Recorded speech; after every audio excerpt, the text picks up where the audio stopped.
Hello and welcome to the latest in our How It's Made series, Stablecoins at Scale. My name's Simon Mckelvey and I'm delighted you could join us today. I'm the Engineering Operations Director here at Paxos. I have to tell you, and I say this meaningfully, you're in for a treat today with the Paxos panel I have alongside me. In terms of subject matter expertise, in terms of blockchain, tokenization, and stablecoins, we've got the lot. As a company, Paxos' vision is to open the world's financial system to anybody. And supporting that vision, we have a mission to enable the instant movement of any asset, anyone, in a trustworthy way. Stablecoins are just one of these real-world examples of how we will make this happen. During the event today, we will cover the fundamentals of stablecoins and the associated components. Now to our panel. First of all, I want to introduce you to Ilan Gitter, who is an engineering manager within our blockchain team. Hi, everyone. Really happy to be here. Happy to talk about this exciting topic here. And I am Ilan. I have been at Paxos for over 5 years at this point and worked all the way at the beginning of our stablecoin journey here at Paxos when the Pax stablecoin USDP was even named Pax. And I'm excited to explore other stablecoins that we have released, including PYUSD for PayPal, and also the journey we've taken to get here and some technical details about how it all works. So really excited to be here. I'll pass it over to Henryk. Thanks a lot. Hi, my name is Henryk Sarat, and I'm the engineering manager of the tokenization and treasury team. I haven't been here for as long as Ilan, but I've been here for over a year now. And you could think of the scope of the tokenization and treasury team on the product side, basically the white label stablecoin business. And then we also offer different toolings internally for us to be able to move our crypto assets from cold storage into various wallets. Prior to being at Paxos, I've also worked in different industries such as high frequency trading, computer security, and growth at companies such as Lyft. Thank you, Henryk. We do have a third Paxonian joining us, Liz Rodan. She'll be with us shortly. And again, Liz is a senior software engineer within Henryk's tokenization and treasury team.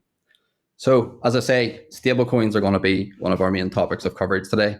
Some of us are very familiar with stablecoins in the media and the press. We will also see lots of coverage. So Henryk, you're probably closest to this. And in terms of the fundamentals or the main characteristics of a stablecoin, can you give us a bit of an overview of what that actually means and what it is? Yeah, definitely. Really excited to talk about stablecoins. Generally, the way that I describe stablecoins in basically one sentence is that I view a stablecoin as a tokenized dollar on the public blockchain, but it just ends up having a lot of really, really cool and useful features. I do want to make a distinction, though, between stablecoins and speculative crypto. And by speculative crypto, I mean things such as Bitcoin and Ether. Both of them are two separate things. In the case of stablecoins from Paxos, two examples of Paxos stablecoins are USDP and then the recently launched PayPal PYUSD. These stablecoins are backed by the US dollar and they are one-to-one backed as well. Paxos is regulated by the New York Department of Financial Services. And what it means to be backed one-to-one by the US dollar with completely backed by our reserves is that stablecoins are pegged to $1 always, and they won't diverge. So what this means in the end is that if anyone comes back to Paxos with any stablecoins, say they come to Paxos with 10 USDP, Paxos would then convert that into 10 US dollars for the person that came to us. Thank you, Henryk. Very, very simplified for us. So in terms of stablecoins, and as I say, many things are talked about in terms of the potential that they have, what they can and can't do. So obviously we've got some use cases in mind and we currently have live in the production environment. What would you say are the current use cases for stablecoins, but also forward looking? Where can this go? What is the potential? When we link it back to our company mission and vision, obviously we see stablecoins as a major enabler. So what is your view in terms of use cases both now and into the future? Yeah, thanks a lot for the question. This is a really, really broad question. I would probably be able to talk about this for the entire segment of the webinar, but I'm going to limit it to around 3 thoughts that I have around the use cases for stablecoins. The first thought that I have is around financial inclusion. We don't really have this sort of problem that we would feel here in the United States, but in 2022, there were an estimated 1.7 billion adults that were unbanked.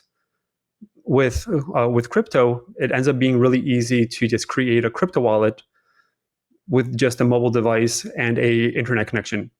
Taking this even further, it is very difficult in different markets for people to actually get access to the US dollar even.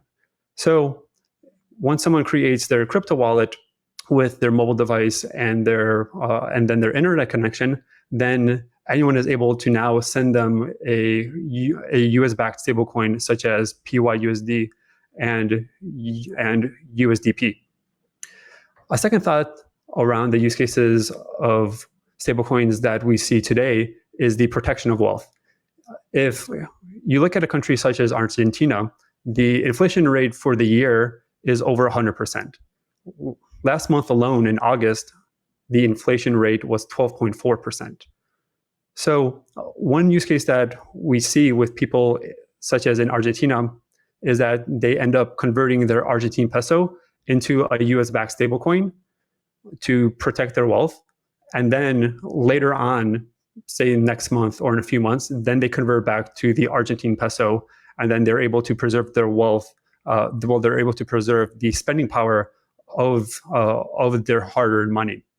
One of our enterprise customers, Mercado Libre, you could think of Mercado Libre as the Amazon or the PayPal of South America, is that Mercado Libre ends up offering their Latin American customers to be able to convert from Latin American currencies into Paxos' USDP.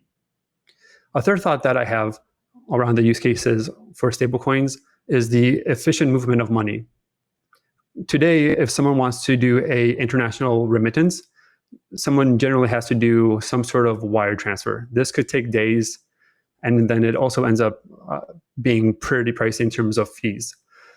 With stablecoins and blockchain, people are able to send any sort of stablecoin 24/7, and then the stablecoin ends up arriving at someone's crypto wallet instantly, and then the fees end up being very low. And going into thought 3.5 here, now that I mentioned the efficient movement of money, is that enterprise merchants are able to immediately receive their funds after someone purchases something, instead of merchants having to wait a few days for that money to actually hit their banking account. And then it's really exciting with PayPal's new PYUSD to actually push that utility even further, because PayPal offers a network of 35 million merchants. So those are about 4 use cases that I find really exciting for stablecoins that really provide more product market fit. And before I pass it back, I do have a stat here that I find like really telling of the use case for stablecoins. In 2022, Visa settled around $11.6 trillion in transactions.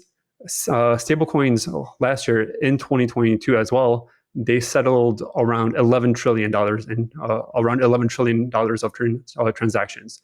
So with stablecoins currently, they're even transacting at the amount of one of the most popular payment providers in the world. Thank you, Henryk. So you've just given us some very interesting thoughts and stats there. So real societal change is coming, and obviously with the digital era, and as these new innovations come in, really exciting times. So I want to sort of dig a bit deeper into the stablecoins and the mechanics of it. So obviously the magic doesn't just happen. There's stuff behind the scenes, and one of the key components of the stablecoin is the smart contract. So I'm going to pivot here to Ilan. Obviously within our blockchain team, who are very familiar with smart contracts and sort of the mechanics. So again, for those who maybe aren't as familiar, Ilan, if you were to explain a smart contract and sort of how they work, can you give us a bit of an overview there? Yeah, definitely. If you're familiar with coding, or if you're familiar with how programs tend to work on computers, it's kind of the same sort of thing, except you're doing it on a decentralized network. And what does that actually mean? Well, you're running a piece of code on thousands of machines across the world that all are doing the same computation.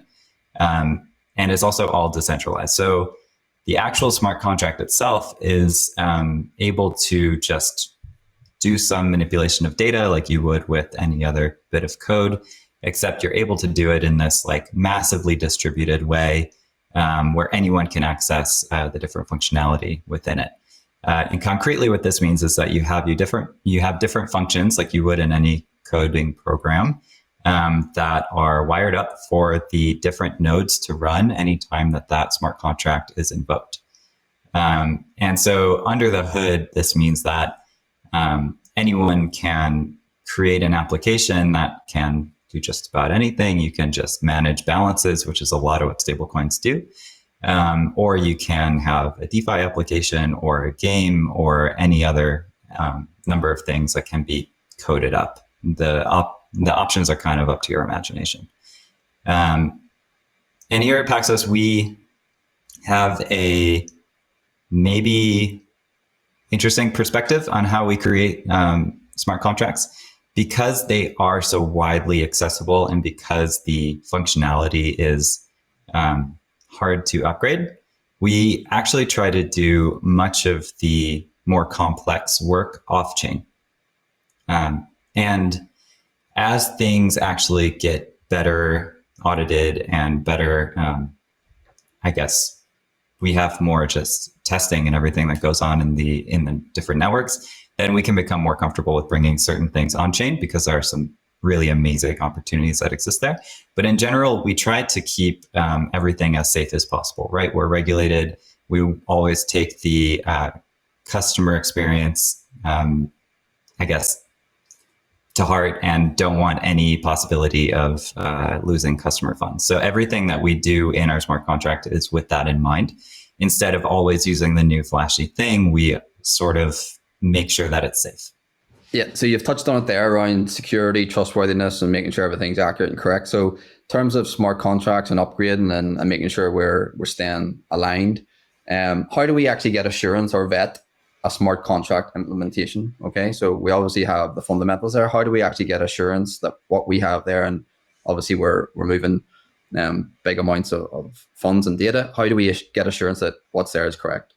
Yeah, so we follow best practices. There's a number of different standards bodies that exist out there that create highly vetted smart contracts, and we try to rely on those as much as possible. Specifically, we've used OpenZeppelin quite a bit for some of their libraries that they have. Everything we do is always open source. We rely on other people's open source technologies as well. Our code is open source as well. Our code coverage is 100%. We are very rigorous about our testing there. And then beyond anything that we can do ourselves, we also get everything audited. And our stablecoin contracts have been audited, I think, 7 times, maybe even more. Henryk, please feel free to correct me. Yeah. But yeah, it's a lot of different eyes on this bit of code, and it's not much code either. It's only a couple hundred lines. So we're really trying to make sure that it's audited multiple times by the best in the business, and that it is always something that is open source and well trusted by the wider community as well. Okay, thank you, Ilan. Just one more question around terminology, and a term I see mentioned a lot within Paxos is an ERC20 token. Can you give me a bit of a flavor again, 30 seconds to a minute, of what actually that is and what's the characteristic of that type of token? Yeah, so like one term that people probably see a lot is the ERC20 term around tokens. So first, like what ERC stands for is that it stands for Ethereum request for comment. And then the 20 is just a attachment as that being one of the things that was requested for comment. You'll end up seeing ERCs up to like 7,000 or even more. So they've been created over the years. But looking at the ERC20 standard for making tokens, you could think of it as making it really easy for the ecosystem to know what a token really is. As Ilan described, a smart contract is just a piece of code that just ends up running on the blockchain, right? It would be really hard for any sort of exchange or any sort of wallet developer to know how you would actually get the balance of a token. Is because like someone could spell total supply with a uppercase s for the function, a lowercase s with two p's, one p. So what the ERC20 standard does, it defines 6 methods that a smart contract has to implement for it to be a valid token, and then it also provides 3 optional methods that could also be implemented. This then makes it very easy for different exchanges and then different wallets to know what exact function to call within a smart contract to be able to get the balance of a token, to get the total supply, to be able to do a transfer, and more. Okay, thank you, Henryk. Slightly over the minute, but I'll let you away with it. So I see a question come in from Jesse. Are there any other tokenized assets that Paxos manages other than USD and gold? So current state, you've hit it the nail on the head. Future state, watch this space. We want to tokenize everything. We believe it's the future and where it's going. So hopefully that answers your question.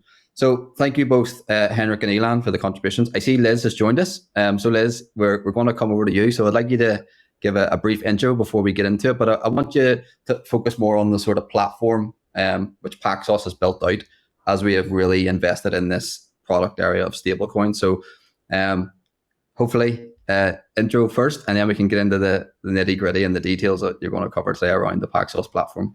Sounds good. Hi, everyone. I'm Liz Rodan, and I'm a senior software engineer here at Paxos, and I'm on the tokenization and treasury team. And we're the team that's responsible for some of the internal tooling for managing digital assets held on our platform. So today I'm going to go over an overview of how we incorporate the stablecoin token operations in various pieces of our platform. So in terms of the token lifecycle,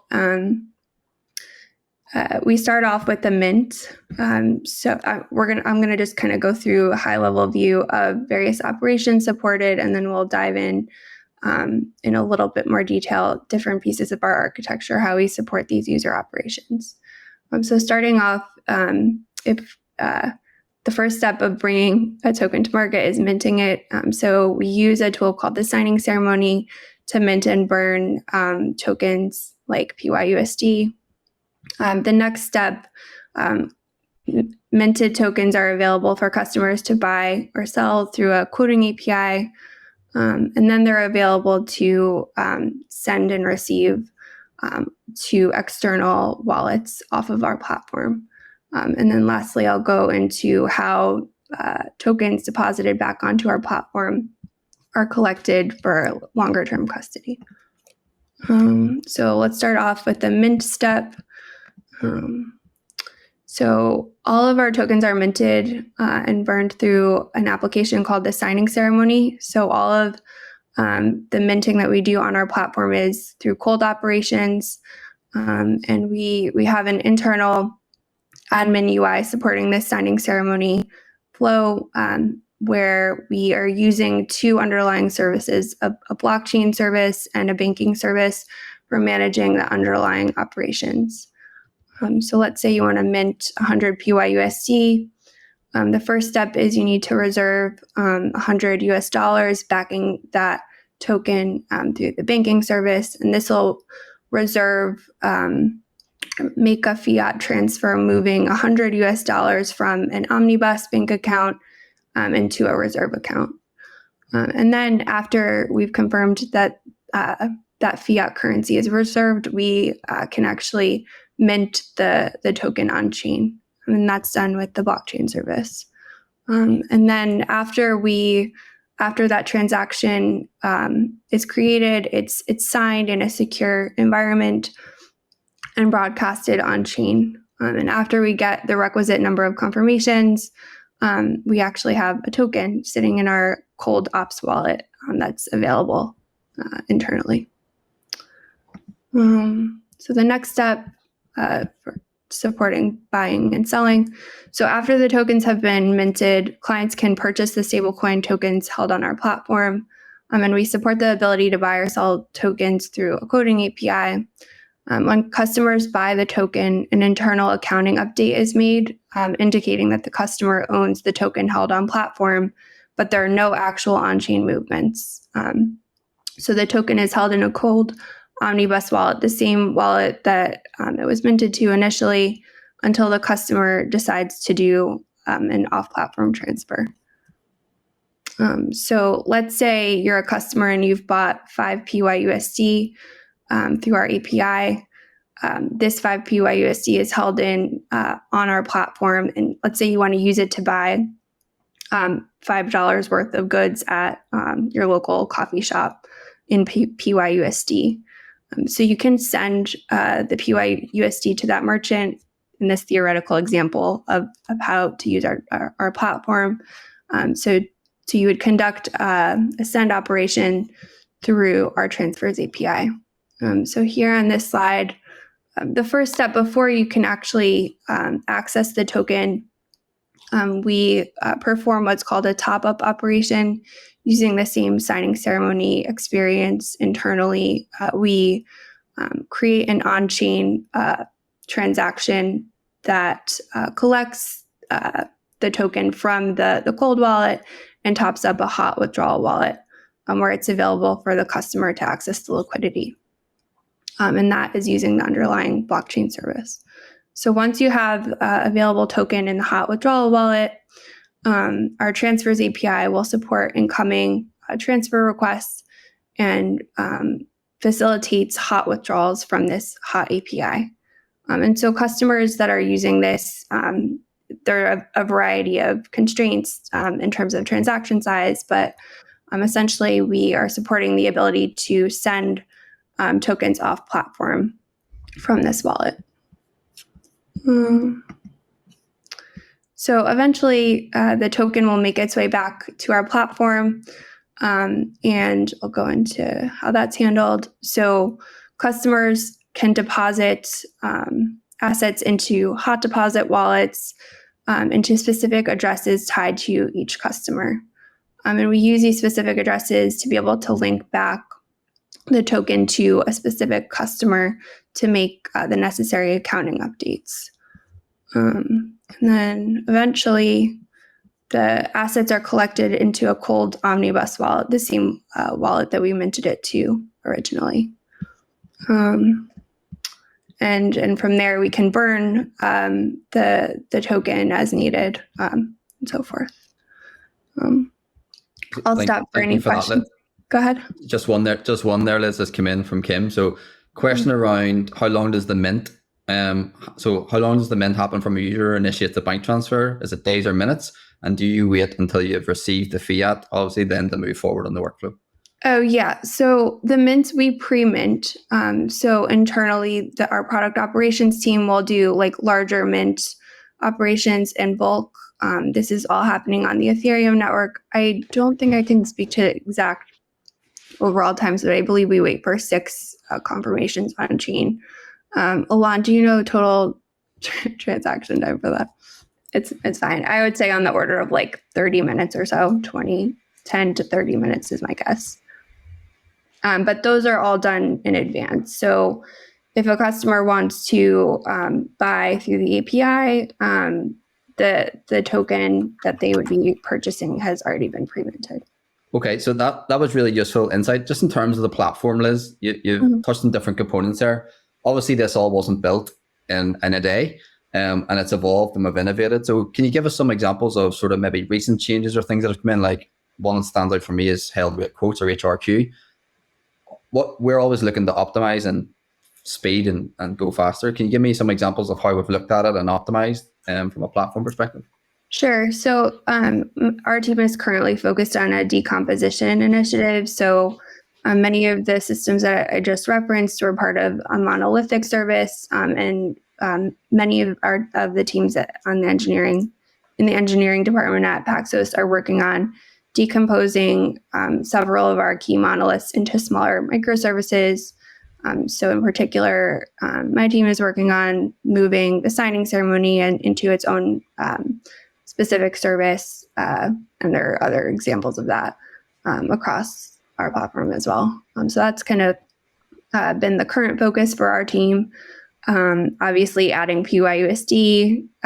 So another recent effort has been on making the existing systems as configurable as possible. So as many of you know, we had like the signature and Silvergate failures earlier this year. So specific bank integrations within the signing ceremony, we want to avoid. We want to simplify the process of adding new banks, new tokens, other sorts of new networks as much as possible. So to the extent that we can make the existing code base as extensible as possible, that's another focus of the team I work on. So. Thank you, Liz. So I think two things come out there: resilience and redundancy are two things that obviously we have and focus on. Very interesting. Thank you very much. Okay. So in terms of engineering the Paxos, it literally takes an army. We're obviously a growing part of the organization. We're excited by that. We've continued to grow throughout this year, and we'll hopefully continue that trend into next year. So I'm going to open this one up, and Liz, you have the mic. You're welcome to answer it. But in terms of engineering a Paxos, okay, why would you want to work on stablecoins? Why would you consider engineering a Paxos? And so I'll open the floor. So if anybody wants to put their hand up, feel free to take the first opinion or point of view on that. So for me, when I went through my last kind of round of recruiting, a few things were really important to me. So one thing was the ability to learn new skills. So I was really excited about the tech stack here at Paxos. We're using Golang. There's some other people here experimenting with using Rust. So the tech stack is exciting. I think the people are amazing to work with. Overall, people have like great commitment to excellence, curiosity, kind of intellectual curiosity. And that's really refreshing. Great to work with. Okay, and pass it over to Ilan. Any view of, you've been here probably the longest out of all of us, not that we're saying you're ancient or anything, but what is it for you in terms of engineering the Paxos and how we're evolving and growing with every week that passes?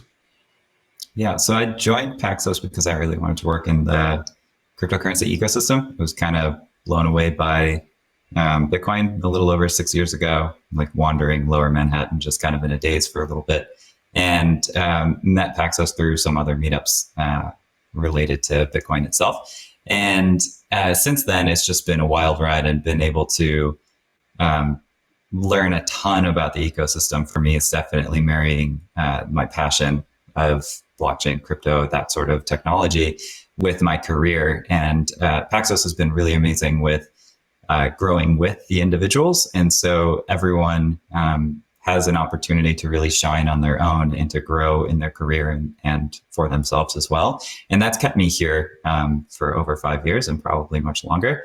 I really just enjoy the way the team works. You know, it still feels really agile, even though we've grown quite a bit. We still are focused on like the right kind of prioritization, which is extremely important when we could work on thousands of different things. You have to pick the 5 that are really worthwhile. And I think we do a really great job of that. And I'm excited to keep growing our products. Fair, Ilan. And Henryk, what's your view on why engineering at Paxos? Yeah, I could probably go into the why for myself as well. For me, I initially heard about Bitcoin in 2009. And then I just kind of went through my career working in trading, working in tech, and things like that. But I've always been dabbling on the side in either Ethereum or Solana, learning Rust and things like that. And that's what I found myself doing on the side on weekends and at night for fun. So that's why when I was leaving Lyft, one of the things that I wanted to actually focus on is a niche and focus on something that I would even do for free. So like looking for a place to work that is specifically around things such as stablecoins was really, really exciting for me. And in terms of Paxos itself, I asked a few friends that are within the industry, and a lot of people have heard of Paxos, and they see Paxos as like the good person in the room, because over the past year and a half, we've seen a lot of things happen within crypto around the collapse of FTX and Celsius, Terra Luna, and a company that has the brand name and the trust attached to it, such as Paxos, ends up being a really, really strong value proposition within the space itself. So those are some of the things that attracted me to Paxos. And three things that I think are really exciting about Paxos now that I'm here is that, one, I think that the things that we're doing are extremely impactful. So people that would end up joining would possibly be working on launching new white label stablecoins, working on new blockchain integrations, because we're looking at becoming multi-network, multi-regulatory, and multi-asset. And looking away from stablecoins even, if you look at Paxos crypto brokerage, if you go into, say, the PayPal app, Venmo, or Interactive Brokers, you are actually buying crypto through Paxos. And then Paxos also acts as a custodian. A second thought is that the Paxos values are things such as commitment to excellence, real-time candor, search for the truth, and ownership. And I feel that the people that I work with every day display those qualities, and those qualities are celebrated.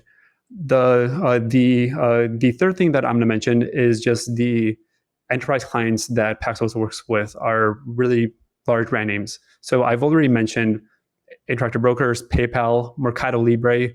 We also work and partner with companies such as Nubank and MasterCard as well. So I say in a probably like those are probably like 5 points, but like those are some of the things that makes me excited about working at Paxos. Thank you, everyone. And Henryk, you actually just answered a question that came in there from Jesse. So besides exchanges, what are the typical businesses, enterprises that use Paxos blockchain solutions? So you've named some pretty big world-leading financial institutions and companies there. And again, we're in a partnership here. So we're business to business. We're trying to make sure that their end customer is successful. And we have a responsibility in providing that infrastructure to enable them and their platforms.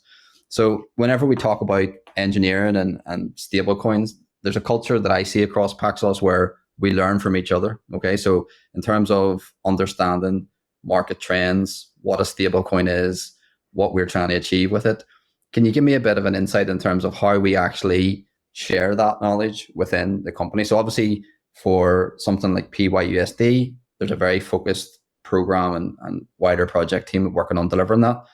But across the whole company, we actually learn with them. So can anybody give me a bit of a sense of how we go about that and some of the sort of characteristics and behaviors of how we actually, ways of working? I'm happy to jump in first. So I actually realized I don't think I ever mentioned what I actually do at Paxos. So I'm the engineering manager for the two blockchain teams here. And there's a guy on my team that started an internal blockchain club, which is one of many ways that we are able to disseminate information about different blockchains or blockchain technologies and really encourage curiosity throughout that process. And so it's a monthly meeting that we have where we expect people to come in doing some pre-reading, and we have a discussion about a particular topic. The one that I'm leading actually coming up next month is about stablecoins on top of Bitcoin Lightning. How would that work? How does that work? What are the different companies that are trying to do that? So that's just one example of how we're able to keep people engaged and let people learn about it, even if you're not on the blockchain teams or the tokenization treasury team.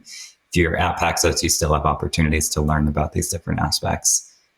There's, of course, Slack as well. Henryk, Liz, are there any other things that come to mind? We have the lunch and learns every once in a while. Someone will do a lunch and learn to share a project or conference that they attended that they want to, that they're excited about, that they want to share with the team. We also have engineering all hands. We also have weekly Paxos-wide all hands meetings. And those are also like great ways to learn about what else is going on at the company. We also use Google Docs fairly extensively, and there's a fair amount of collaboration happening both through Google Docs, like design reviews and so forth.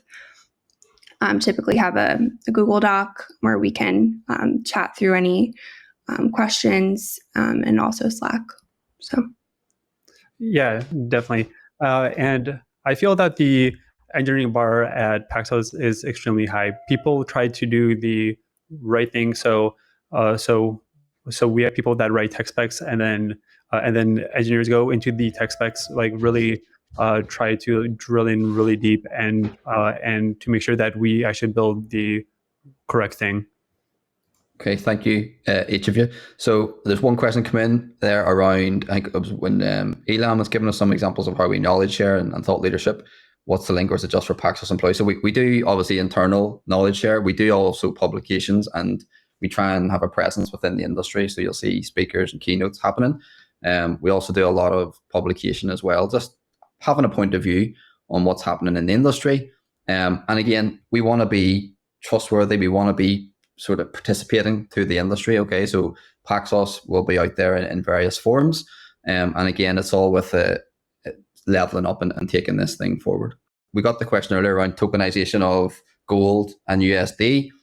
Can anybody within the panel give us an indication of what's an example of what can be tokenized that currently isn't, but absolutely you see appearing on the roadmap in the future? My understanding, just listening to the all hands presentations from our CEO, is that our core focus is primarily on the US dollar market for stablecoins versus tokenizing other assets. I think there is interest in tokenizing other assets, but I think our overarching goal is replatforming the financial system. And I think the most utility right now is specifically like with USD, like dollar-backed stablecoins. So I think that my assumption is that'll be our focus in the nearer term.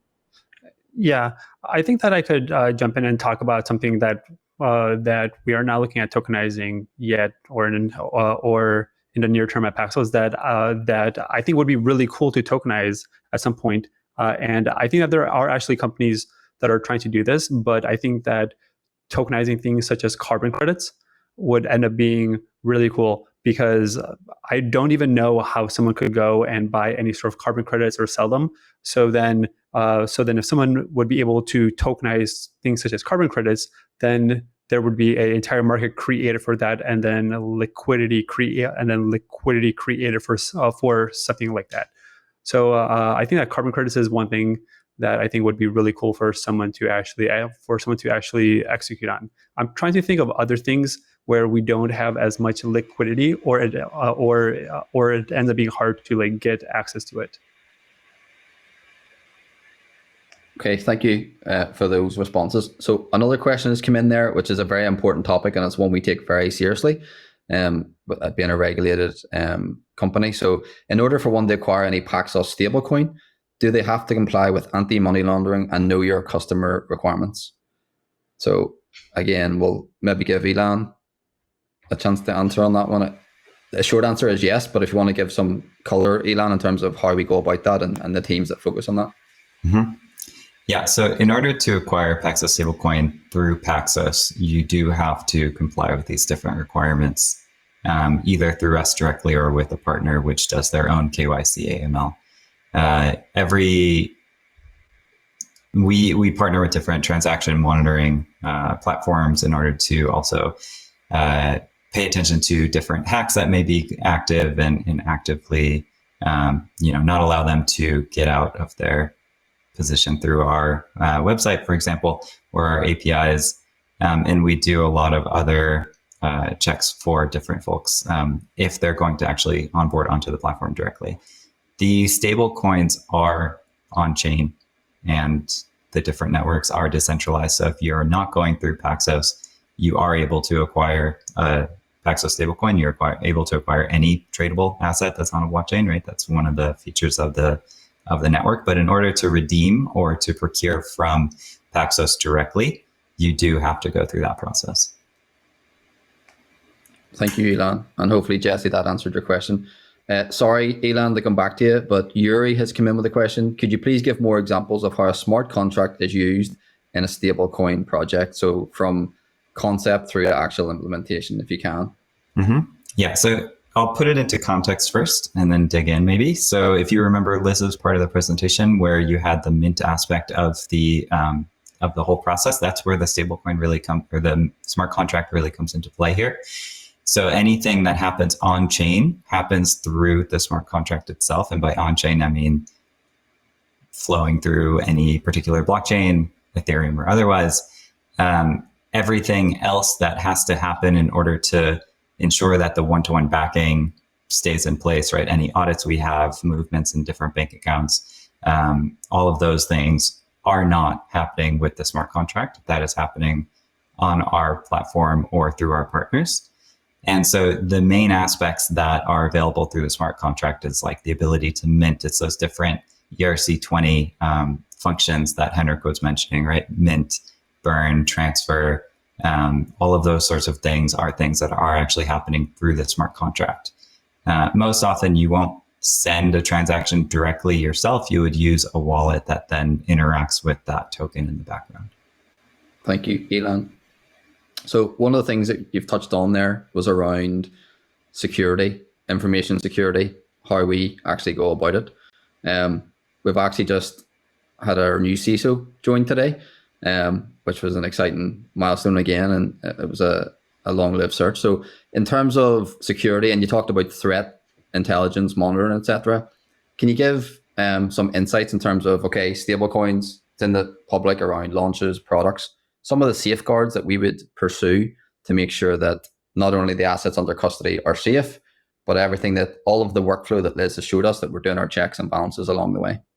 I would probably start just by saying that, we follow security best practices, including defense in depth. So all the way from the API layer down to the signing that happens, that like I'm not even too sure about a lot of the details because we don't want to expose too much of the information there, obviously, for a good reason. And all of the processes are both audited by internal teams and external teams. We always do yearly refreshes of the different key security audits as well, and are always just trying to improve our different processes. I know that there's been a lot of work to ensure that anything that happens in our hot environment is completely secure, and that it takes multiple people in order to actually affect these different environments. Nothing that we have is able to be accessed through just one person.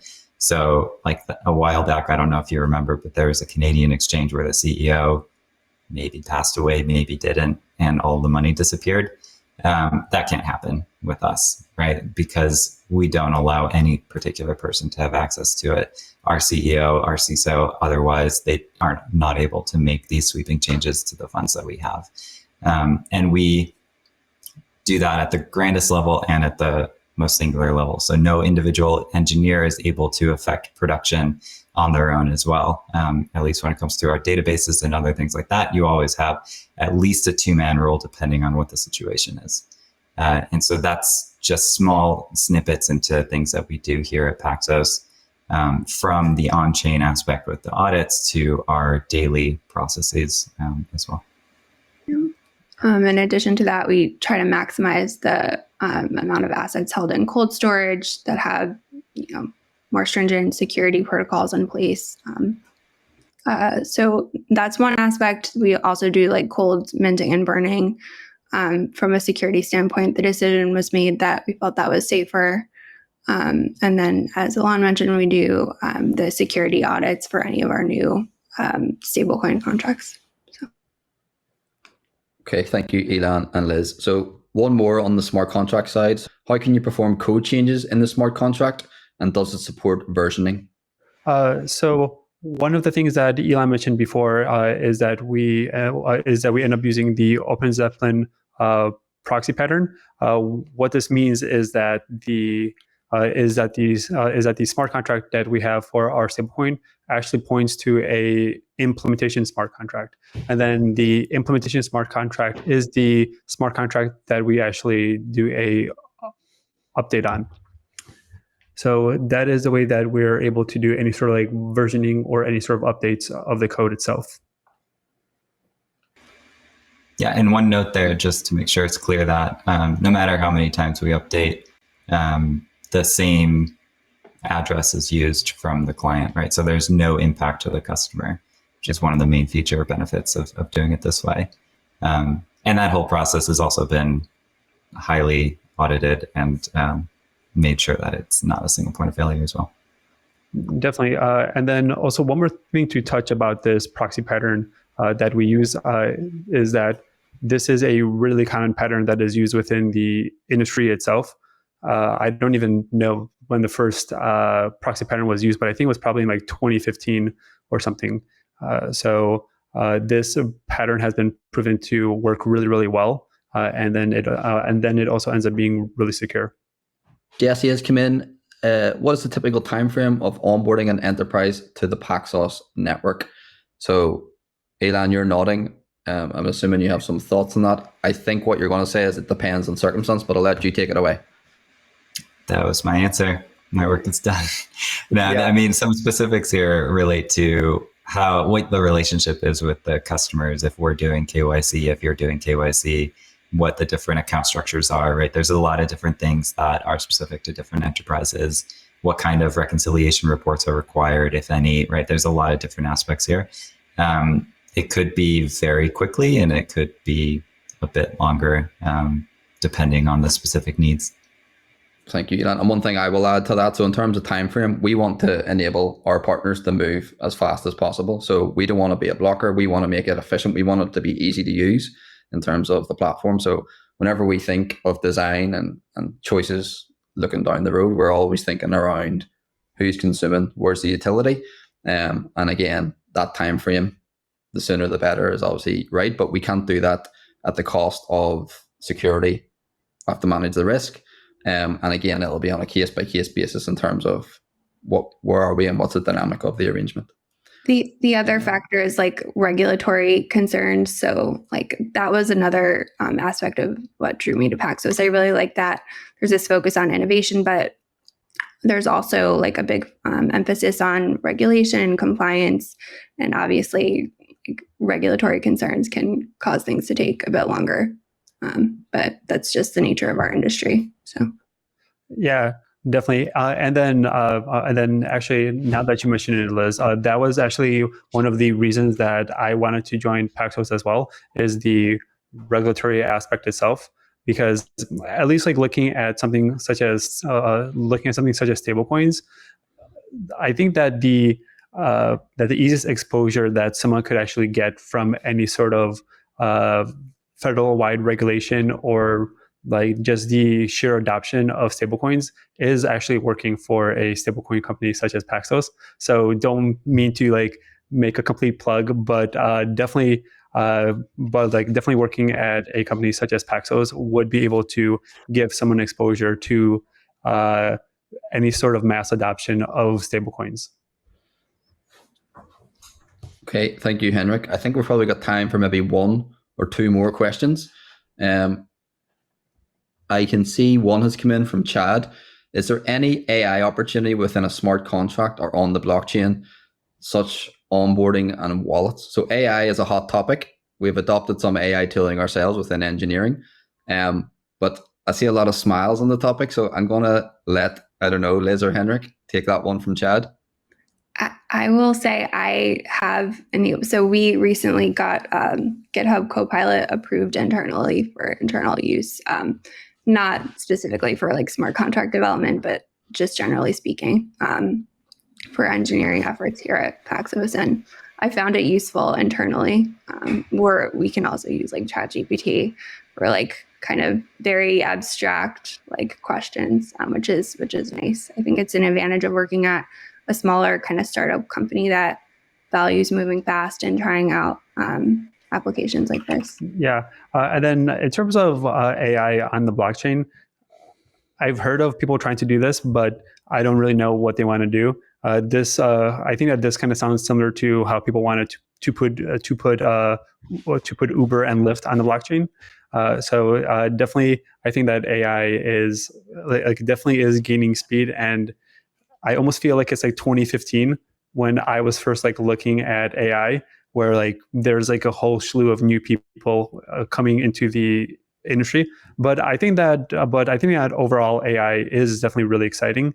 I just like don't really see any applications within a smart contract, at least not in the near term. Okay, and last but not least, Ilan, AI, everybody wants to have an opinion, so you can close us out on this one. Sure. I think that there's a lot of potential for tooling. So for example, it's really annoying and weird to try to look at blockchain transactions. I think that there's some opportunity there to train a model and be able to understand, maybe even give customers a more readable understanding of that particular transaction in their wallet.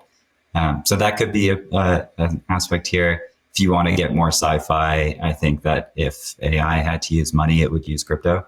And so I think that if there's any reason to integrate programmatic transfer of funds into any sort of future application that maybe uses AI as well, it makes perfect sense to use crypto as well here, because you can programmatically send funds wherever as well. I have one last close just to thank everybody for your time and your attendance. Thank you for the engagement. I have enjoyed being on this. It's very rarely I get to be in the company of these guys for the full hour, so I've enjoyed it, getting the insights. As we've touched on, we're continuing to hire and grow throughout 2023 and into next year.